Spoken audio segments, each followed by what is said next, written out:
So should you buy a business or start a business from scratch? What's the best way to go? Well, a lot of it depends on what you want to do, what market you're in, your resources, and the time available.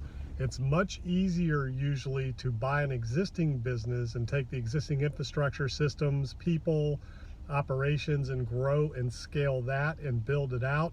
But in this day and age of COVID, there are a lot of opportunities to take over some pre-existing businesses that may have closed due to the pandemic. Kind of like this one I'm sitting out in front of right now.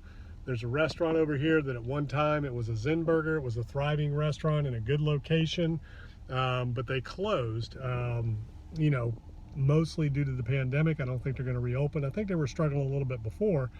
But that is a now second generation restaurant space that you could easily walk into, probably even mostly or fully equipped, if nothing else, at least the build out's done.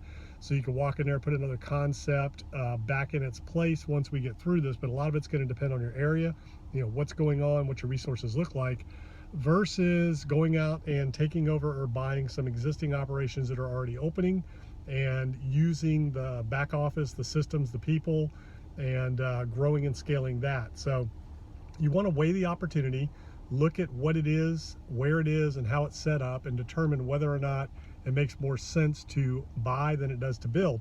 In a lot of cases, it makes more sense to buy. We are going to be covering how to buy a business and going over some topics there in terms of what you want to look for when you're buying a business. And we're going to look at case studies of how to start a business, like this restaurant behind me here, where there's not a lot of takers for these types of spaces right now. So if you're willing to take a risk once we get the vaccine and we get COVID behind us and go in there and open up an operation, what does that look like? What does the lease need to look like? How should you set the entity up? What should you do to the space? Should you completely transform it and dump a bunch of money into it, or should you just do it a little bit of paint, a little bit of furniture, fixtures, and equipment, and get it up and running as soon as possible?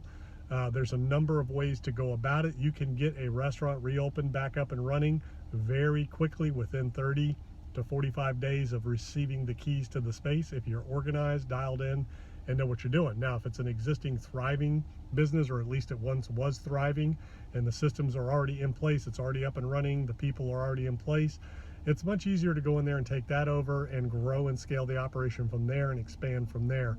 So those are the things that we're going to be covering and the topics we're going to be covering on some videos.